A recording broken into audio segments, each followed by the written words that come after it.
ሙስሊሞች በእምነታቸው መሰረት ቁርአን ፈጽሞ የሰው እጅ ያልገባበት ከአላህ ዘንድ ቀጥታ የወረደ መገለጥ ነው ብለው ነው የሚያምኑት። ይህንን መገለጥ ምን ብለው ይጠሩታል? ናዚል ወይንም ተንዚል እያሉ ይጠሩታል ማለት ነው። ይሄ መጽሐፍ ነብዩ መሐመድ በ23 ዓመታት የአገልግሎት ዘመናቸው በመላኩ በጅብሪል በኩል ባለሳሳት ገብርኤል ነበር፣ በጅብሪል በኩል ያው ነው አንድ ነህ እና ከአላህ የወረደላቸው ያስተማራቸው ቀጥተኛ የአላህ ንግግሮች ስብስብ ነው ብለው ነው የሚያምኑት። ይሄ የነሱ መረዳት የነሱ እምነታቸው። ይሄንን ስልምን ማለት ነው። በቁርአን ውስጥ ሄዳችሁ ቁርአን አንብባችሁ ካወቃችሁ ወይም ከፍታችሁ ካወቃችሁ ወደ 114 ሱራዎች ያሏቸው ወይም ምዕራፎች ያሉት ሲሆን በአንቀጾች የተከፋፈለ ነው እና የአንቀጾቹ ቁጥር ብዛት ወደ 6200 አካባቢ በአንቀጹ ተከፋፍሏል እና በየጊዜው ለማንበብ እንደሚያመች አድርገው ወደ ባለሳሳት ወደ 30 ክፍሎች ከፍለው አስቀምጠውታል እና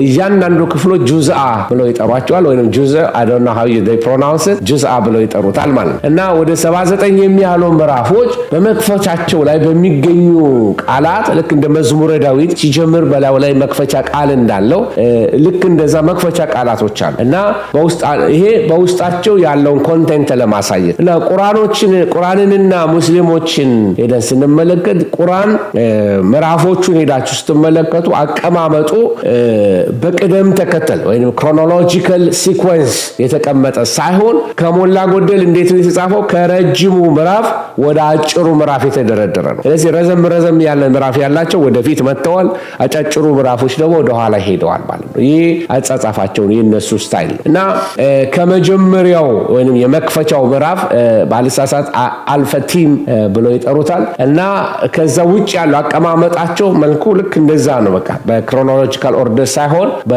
ከረጅሙ ወደ አጭሩ የሚሄድ ነው ምዕራፉ እና ሙስሊሞች ለቁርአኑ ያላቸው ከበሬታ ይሄ ነው ልላቸው አልችልም። አሁን እኔ እዚህ ጋር ቁጭ ብያለሁ።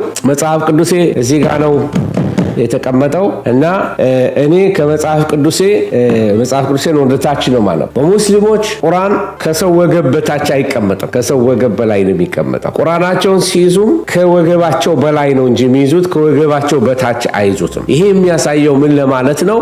ቁርአን በጣም ለነሱ የከበረ ነው። ቁርአን ጎረቤት ቢኖራችሁ ቁርአናችሁን የምትይዙበት ወይም መጽሐፍ ቅዱሳችሁን ስታስቀምጡት የሻይ መጠጫ ይመስል በላዩ ላይ የኮፊ ማስቀመጫ ላይ ብታስቀምጡ የሚያሳያችሁ እናንተ ቅዱሳት መጽሐፎቻችሁን እንዴት እንደዚህ ዲስሪስፔክት ታደርጋላችሁ፣ መጽሐፋችሁን ለምን በሪስፔክት አታስቀምጡትም የሚል መረዳ ስለሚኖራቸው ከዚህ በፊት አንድ አሜሪካዊ ሚሽነሪ ነው ወደ ሩቅ ምስራቅ ይሄዳል። ሩቅ ምስራቅ ሄዶ መጽሐፍ ቅዱሳቸውን ይዘው ነው ጉባኤው ላይ ቁጭ ብለው የሚሰሙት እና እሱ እየሰበከ ተቀምጦ መድረክ ላይ ተቀምጦ እያለ በመጀመሪያ አቀማመጡ እግሩን አጣምሮ ነው የተቀመጠው። አሜሪካኖች ታውቃላችሁ ትንሽ በጣም ፍሪ ስፒሪት አላቸው እና እግሩን አጣምሮ ተቀመጠ። ትንሽ ኮምፎርታብል አልሆኑም እና ዞር ብሎ አጠገቡ ያለችዋን ትራንስሌተር ሊያወራ ሲሞክር ዞር አለችና ሲሪየስ በሆነ ንግግር ነገረችው። እዚህ ሀገር አለችው አምልኮ ላይ ወሬ አናወራም አለችው እና ደንግጦ ስርዓት ይዞ ቁጭ አለ። ይባስ ብሎ ደግሞ አሁንም በእጁ ያዘው መጽሐፍ ቅዱስ መሬት ላይ ያስቀመጠው። ኢሚዲየትሊ ጉባኤው ሪአክት ማድረግ ጀመረ። ሰውየው የሚያደርገው ነገር ካልቸራሊ አፕሮፕሪየት አልነበረም። ምክንያቱም ይሄ መጽሐፍ ቅዱስ በአንዳንድ ቦታዎች ላይ በጥሩ ቦታ የሚቀመጥ ነው። አንዳንዶቻችን ጋር በተለይ በሮማን ካቶሊክ አካባቢ በሴሚናሪ አካባቢ ላይ ቆይቻለሁ ብያቸዋለሁና መጽሐፍ ቅዱሳቸው በጥሩ ተሸፍነው የሚቀመጥበት ቦታ አላቸው እና ቄሱ መጥተው ይከፍታሉ፣ ያስተምሩና ይሄዳል። የነሱ ካልቸራቸው ያ ነው። ወደ ሙስሊሞች ጋር ስትመጡ ደግሞ ከዕቃ በላይ ቁርአናቸውን የሚያስቀምጡት አንደኛ ባልነጻ እጅ አይነኩትም፣ ባልታጠበ እጅ ቁርአናቸውን አይነኩትም። በጣም ለቁርአናቸው ሪስፔክት አላቸው። ብዙ ሙስሊሞች ቤት ለቁርአን የተለየ ማስቀመጫ አላቸው። እንደዚህ መግለጫ የሚመስል እንደ አትሮኖስ የምትመስል ነገር አለቻቸው። እሷ ላይ ያስቀምጡታል እና የተለየ ማስቀመጫ አላቸው። ዕቃ ቢኖራቸው እንኳን ከሌሎች ዕቃዎች በላይ ከሁሉ ዕቃ በላይ ከፍ አድርገው ነው የሚያስቀምጡት። ከዕቃ በታች አይቀመጥም። ከሁሉ ይበልጣል ለማለት ከፍ አድርገው ነው የሚያስቀምጡት። አያችሁ እና በእጆቻቸው ሲይዙትም ቅድም እንዳልኳችሁ ከወገብ በታች አይዙትም፣ ከወገባቸው በላይ ነው የሚይዙት እና ይሄ ምን ለማድረግ ነው የሚያሳያችሁ? ቃሉ የነሱ የቁርአናቸው ከፍ ያለ እንደሆነ ለቁርአን ያላቸው አክብሮትን ስለዚህ አንድ ሰው ከሙስሊሞች ጋር ጎረቤት ሙስሊሞች ቢኖራችሁ፣ ጓደኛ ሙስሊሞች ቢኖራችሁ ኦፌንድ እንዳታረጓቸው፣ እንዳታሳዝኗቸው ልትጠነቀቁ ይገባል በሚል ነው እና እንኳን ማቃጠል ማለት ነው እንኳን ቁርአንን ማቃጠል ይቅርና አያያዙን አቀማመጡን እንኳን በስርዓት ካላስቀመጣችሁ ኦፌንድ ያረጋቸዋል። ይሄ ብታውቁት ከብዙ ምስክርነታችሁ ጤነኛ እንዲሆን ሰዎች ሪስፔክትፉል እንዲያወሯችሁ። ምክንያቱም ሰው እምነቱን ካላከበራችሁለት የእናንተንም አክብሮ የሚሰማበት ምንም ምክንያት የለም።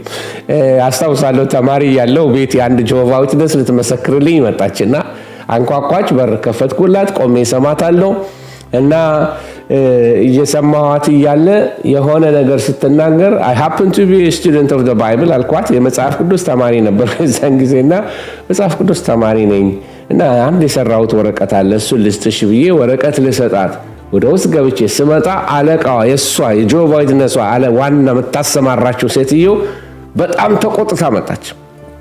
እኛ ጆሆቫ ዊትነሶች ነን፣ የማንንም መጽሐፍ አንቀበልም አለችና በጣም መቆጣት ጀመረች። እኔስ ያንቺን ወረቀት የመቀበል እኮ ግዴታ የለብኝም አልኳት። በሬን ከፍቼ ልሰማሽ ነው፣ ከሰማዎች ደግሞ ልሰሚኝ ይገባል የሚል ሪስፖንድ ሰጠዋት። እኔም ለሷ ማለት ነው ለሴትየዋ። እና ምን ልላችሁ ፈልጌ ነው ሪስፔክትፉሊ ማታናግሯቸው ከሆነ እነሱ ደግሞ ሪስፔክትፉሊ የመመለስ ግዴታ የለባቸውም። እና አንዳንድ ጊዜ ነብያቸውን በማዋረድ መጽሐፋቸውን በማዋረድ የምንናገረው ነገር ፍሬ አናፈራበትም። ክርስቶስ እንደዛ አይደለም ያስተማረን። ጌታ እንደሱ አላስተማረንም።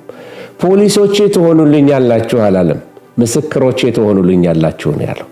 ከኒ ኢማጂን እነ በርናባስ እነ ጳውሎስ ሰው በማምንበት አገር ሁሉ ሄደው የተጠቀሙበት ዊዝደም በጨለማው ዓለም እንዴት ወንጌል እንደሰበኩ ከኒ ኢማጂን እንዴት አይነት ዋይስ ሰዎች እንደነበሩ። እግዚአብሔር ያን ጥበብ ወደ ቤተ ክርስቲያን ይመልስልን እና በተለይ ለእግዚአብሔር የቀኑ በጣም መንፈሳዊ በጣም በቃ መንፈስ ቅዱስ ጢም ብሎ የሞላባቸው የመሰላቸው ሰዎች አንዳንድ ጊዜ ሌሎችን እምነት በሙሉ ደመጥማጡን አጥፍተው ላይሰማቸው ወይ ደግሞ ውይይት አይባል ወይ ድብድብ አይባል በንትርክ ሰበኩ ብለው ደስ ብሏቸው ይገባሉ። ግን ማንም አልሰማቸውም። ሰው እንዲሰማቸው ሳይሆን ሰው እንዲገፉ። በተለይ ስትሬት ኢቫንጀሊዝም ላይ የምታገለግሉ ሰዎች ቢ ሪስፔክትፉል አክብሮ የሌሎችንም እምነት እና ስሟቸው። እናንተም ደግሞ የምታምኑት ነገር ካለ በትክክል የምታምኑትን በስነ ስርዓት የማስረዳት ኃላፊነት አለባቸው፣ የምትወክሉት ጌታ ክርስቶስን ስለሆነ። ስለዚህ በጣም በዚህ ኤሪያ ላይ በጣም ዊዝደም ጥበብ ያስፈልገናል። እሺ በተለይ ስለ ሐዲስ ትውፊቶች ስንነጋገር ከነቢዩ መሐመድ ሞት በኋላ የተለያዩ የቁርአን አንቀጾች በውስጣቸው ያሉትን ነገር ለመረዳት የግድ ነቢዩ ያደረጓቸውን ስራዎችና ተግባራት ማወቅ ስለነበረባቸው በአፈ ታሪኮች ተጠብቆ የቆዩትን የነቢዩን ንግግሮች የነቢዩን ታሪኮች አንድ ላይ ሰብስበው የሙስሊም ሊቃውንት እንደጻፏቸው ይነገራል። እና እነዚህ ወጎችና ታሪኮች ሐዲስ ተብሎ ይጠራሉ ወይም ሐዲት ተብሎ ይጠራሉ ማለት ነው። እንግዲህ ይህንን የማሰባሰብ ስራ የተሰራው ነቢዩ ካረፉ ከ250 እስከ 300 ዓመት በኋላ ነው። ነቢዩ ካረፉ በኋላ ማለት ነው። እና ይህንን በተለይ በመስራት በጣም እየታወቁት ማናቸው በጣም ታዋቂ የሆኑት አልቡኻሪ የሚባሉ አልቡኻሪ ወደ 600,000 የሚያህል ሐዲስ ሰብስበዋል። ምን ማለት ነው? የነቢዩ ስራዎችን የነቢዩ ቃላቶችን ሰብስበው በአንድ መጽሐፍ በአንድ መድብል ላይ አልቡኻሪ ይህንን ሰርተዋል ማለት ነው። እሺ እና ከዚህ ውስጥ በጣም በጥንቃቄ ከ600,000 ውስጥ ማለት ነው በጥንቃቄ ከመረጡ በኋላ እኚህ ሰው አብረው ካሉት የሙስሊም ሊቃውንት ጋራ ወደ ባልሳሳት ወደ 7200 የሚያክለውትን ተአማኒነት አላቸው ብለው ወደ መጽሐፍቶቻቸው እንደከተቱ ታሪካቸው ይናገራል ማለት ነው። በጣም ጥሩ። እንግዲህ ይህንን የምላችሁ ለምንድን ነው? እስልምና አመጣጥ እስልምና መሰረታዊ እምነቶች አምስቱን ኢማኖቻቸው ዋና ዋና ዶክትሪኖቻቸው ምን እንደሆነ እንድናውቅ ነው። ይህን ስል ግን ከክርስትና ጋር የሚጣረስበት መስመር የለም ማለት አይደለም። ልዩነት አለን። ልዩነታችን ምን ማለት ነው? እኔን መጽሐፍ ቅዱስ አንብቤ ነው ስለ ቁርአን የምናገረው፣ እነሱ ደግሞ ቁርአን አንብበው ነው ስለ መጽሐፍ ቅዱስ የሚናገሩት። ስለዚህ ልዩነታችን ምንድን ነው የሚለውን ነገር አስቀምጥላችኋለሁ። ከዛ የኮንቪክሽን ጉዳይ ነው ማለት ነው። አንዳንድ ጊዜ መጽሐፍ ቅዱስ እንደዚህ ይላል ብዬ ብከራከር እነሱ ደግሞ ቁርአን እንዲህ ይላል ብሎ ሲከራከሩ ምን ማለት ነው? ሁለታችንም የጋራ የሆነ ኮመን የሆነ ነገር የለንም ማለት ነው። እነሱም በመጽሐፋቸው ነው፣ እኛ በመጽሐፋችን ነው የምንከራከራቸው። ስለዚህ ምንድነው ልዩነታችን? እነሱ ምን ይላሉ፣ እኛ ምን እንላለን? እሱን ለማስቀመጥ ሞክራለሁ። ስለ እስልምናና ስለ ክርስትና ያለውን ልዩነት ላሳያችሁ ይሄ ነው። ኦኬ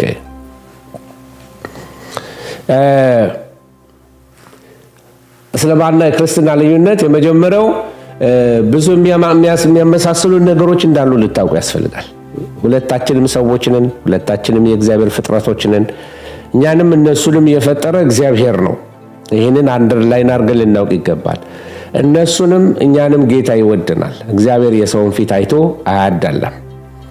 በእግዚአብሔር ኢየሱስ በመስቀል ላይ ለሰው ዘር ሁሉ ሞተ ብለን ስናወራ የሞተው ለእኛ ለአማኞች ለክርስቲያኖች ብቻ ሳይሆን ወደፊት ያምኑኛል ብሎ ሕይወቱን የሰጣቸው ፍቅሩን የገለጠላቸው ሙስሊሞችንም፣ አረቦችንም፣ ኖርዝ አፍሪካኖችንም፣ ግሪኮቹንም፣ አውሮፓውያኖችንም ሁሉንም ጌታ ዓለምን ሁሉ ወደዋልና ነው የሚለው መጽሐፍ። ይህንን ልናውቅ ያስፈልገናል። ኦኬ እና የሚያመሳስሉን ነገር አለ፣ ልዩ ልዩ የሚያደርጉን ነገሮች አሉ፣ የሚያለያዩን ነገሮች አሉ። ሙስሊሞችም ክርስቲያኖችም በአንድ አምላክ እናምናለን ብለን እናምናለን። በመላእክት እናምናለን ብለን እናምናለን። በነቢያት እናምናለን ብለን እናምናለን። በቅዱሳት መጽሐፍት እናምናለን ብለናል እኛ በመጽሐፍ ቅዱሳችን፣ እነሱ ደግሞ በቁርአናቸው። በሙታን ትንሣኤ እናምናለን፣ በመጨረሻው ፍርድ እናምናለን። እነዚህ ነገሮች ሁሉ በመጽሐፍ ቅዱስ ላይ ያሉትን እውነቶች የምናውቃቸው። ወደ ዝርዝር ሁኔታ ደግሞ ስንገባ በጣም የሚያለያዩን በጣም ልዩ ልዩ የሆኑ ነገሮችን እንመለከታለን እና ለምሳሌ እግዚአብሔርን በተመለከተ ወይም ደግሞ ፈጣሪን በተመለከተ ሙስሊሞች ያላቸው መረዳት ምንድን ነው? ክርስቲያኖች ያላቸው መረዳት ምንድን ነው? ቅድም እንዳሳየኋችሁ ሙስሊሞች አንድ አላህ ነው ያለው። አላህ ኢላላህ አይደለም፣ እግዚአብሔር አንድ ነው አይደለም። እንደገና ደግሞ ነብዩ ደግሞ መሐመድ እሳቸው መልእክተኛ ናቸው የሚል ኮንፌሽን አላቸው። እና የክርስቲያኖች እምነት ደግሞ እግዚአብሔር አንድ አምላክ ነው። አሁን ይህንን ለመረዳት ራሱን የቻለ ምን ያህል እንደሚያከራክር ልታውቁ ትችላላችሁ። እግዚአብሔር አንድ ነው የስ እንደገና ደግሞ ስላሴም ነው የሚል ደግሞ እናምናለን። ስላሴ ማለት ምንድነው? መለኮት አንድ ነው። ዲቲ በመለኮት በአምልኮ ስግደት ለእግዚአብሔር አንድ አምላክ ብለን ነው የምናምነው። ነገር ግን መለኮት ወይም ዲቲ ሲንጉለር አይደለም፣ ፕሉራሊቲ ያለው። ምን ማለት እንደሆነ በስዕላዊ መንገድ ላሳይ እሞክራለሁኝ። ከዚህ በፊት አሳይቻችኋለሁ። መለኮት አንድ ነው። እሺ አብ መለኮት ነው፣ ወልድ መለኮት ነው፣ መንፈስ ቅዱስ መለኮት ነው። አብ እና ወልድ አብ ወልድ አብ አይደለም፣ አብ ወልድ አይደለም፣ አብ መንፈስ ቅዱስ አይደለም፣ መንፈስ ቅዱስ አብ አይደለም። ወልድ እና መንፈስ ቅዱስ የተለያዩ ናቸው። ግን ወደ መለኮት ስንመጣ ሁላችንም የምናመልከው አንድ አምላክ ነው እና በዚህ ወደ ኋላ ልመለስና ስላሴ ማለት አንድነትን በሶስትነትን ማምለክ ነው። አንድ አምላክ ነው ያለው፣ ራሱን በሶስት ገልጧል። አንድ አምላክ በመለኮት አንድነት በአካል ሶስትነት የሚል አምልኳል። ይሄ ምን ማለት ነው?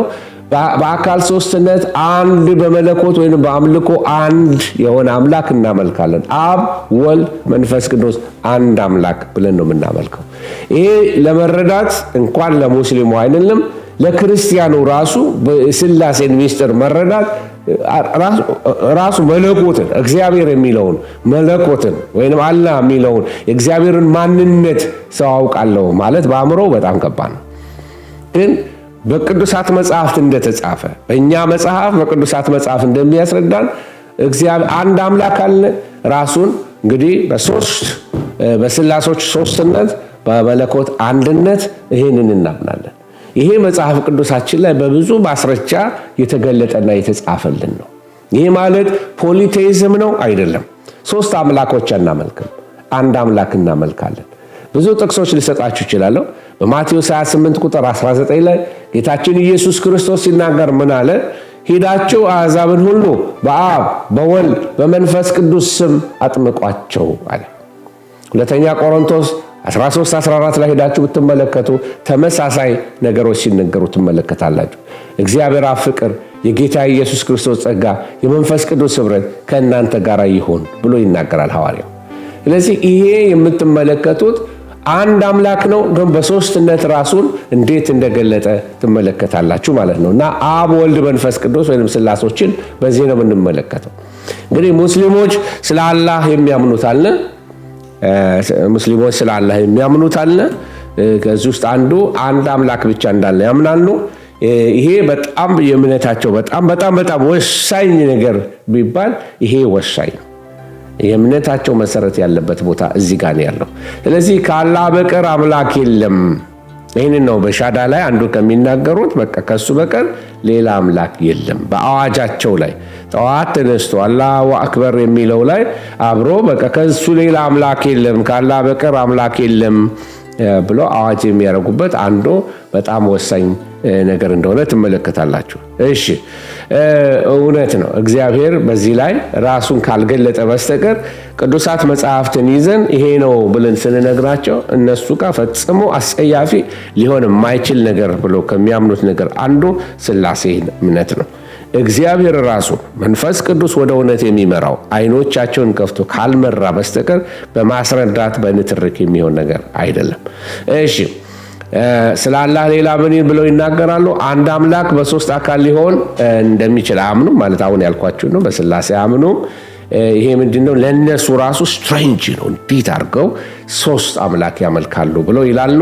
እና ይሄ ሙስሊሞች ከክርስቲያኖች ጋር አንዱ ከማያግባቡ አንዱ ዋና መረዳት ያለው አንዱ እዚህ ጋር ነው። እንዲያውም አንዳንዶቹ ይህን ሳልጠቅስ ማለፍ አልፈልግም፣ እግዚአብሔር አባት፣ ማርያም እናት፣ ኢየሱስ ደግሞ የእነርሱ ልጅ አድርገው ነው የሚያስቡት። ይሄ ከአስተምህሮ ማነስ እና መረዳት የመጣ ይመስለኛል። ስለ አላህ ማንነት አላህ ማን ነው፣ አላህና እግዚአብሔር አንድ ናቸው ወይ የሚለውን በዚህኛው ትምህርት ሳይሆን ምናልባት በሚቀጥለው ትምህርት አድሬስ አድርገዋለሁ። የስማቸው ኦሪጂን ከየት እንደመጣ ማለት ነው። ፎርዛት ማተር አላህ ብቻ ሳይሆን እግዚአብሔር የሚለው ቃል ራሱ ከየት ነው የመጣው? ጋድ የሚለው ቃል ከየት ነው የመጣው? ኦሪጂናል የእግዚአብሔር ስም ማን ነው? ለእናንተ ልተወች። ማን ነው የእግዚአብሔር ስም? እግዚአብሔር እግዚአብሔር። ብሔር ማለት ታውቃላችሁ። እግዚኦ ማለት እግዚአብሔር ማለት ነው። ብሔር ማለት የብሔሮች አምላክ ማለት ነው። ኦኬ ኦሪጂናል ስሙ ማን ነው? እግዚአብሔር ማ ተብሎ ይጠራል? ይሄንን ፈጥናችሁ ልትሞልስሉኝ አትሞክሩ። መጽሐፍ ቅዱሳችሁ ልትመረምሩ ይገባል። እና እሱን ሌላ ጊዜ እንመልከተው። እና አላህ የሚለው ስም ከየት ነው የመጣው? ጋድ የሚለው ስም ከየት ነው የመጣው? እግዚአብሔር GOD ብለው ፈረንጆች የሚጠሩት የትኛውን ነው? የትኛው እግዚአብሔር ነው? የትኛው አምላክ መጠሪያ ነበረ? ይሄን እንድናውቀው ሌላ ጊዜ እንመለከታለን። ጥያቄውን ለመመለስ ነው። አቤኔዘር ቴንክ ዩ። ከዚህ ጋር በመሄድ እንግዲህ ሙስሊሞች ስለ አላህ የሚያምኑት እግዚአብሔር ፈጽሞ አባት ተብሎ አይጠራም ብለው ነው የሚያምኑት አንዱ። ስለዚህ እግዚአብሔርን እነሱም ፈጽመው አባት ብለው አይጠሩትም። ቁርአን አላህ የማንም አባት እንዳልሆነ ነው የሚያስተምረው። ስለዚህ አንድ ሰው ከአላህ ጋር በጣም የቀረበ ግንኙነት ከማድረጉ የተነሳ እግዚአብሔር አላህን አባት ብሎ ሊጠራው የማይታሰብ ነገር ነው። የማይታሰብ ሊታለም የማይቻል ነገር ቢኖር አላህን አባት ብሎ መጥራት ነው። ጌታችን ኢየሱስ ክርስቶስ እናንተ ስትጸልዩ እንደዚህ በሉ፣ በሰማያት የምትኖር አባታችን ሆይ። እሱ የፍጥረት አባት ነው ይላል። አሜን አሜን። የድሃ አደጎች አባት ነው ይላል መጽሐፍ ቅዱስ። ስለዚህ የእግዚአብሔርን አባት ማለት ነው። እነዚህ እግዚአብሔር የማንም አባት አይደለም የሚለው አባት የሚለው ቃል ሪሌሽንሽፕን ያሳያል። ስለዚህ በሙስሊሞቹ መረዳት ግን አላህን ማንም ተነስቶ አባቴ ሊለው አይችልም የሚል መረዳት አላቸው።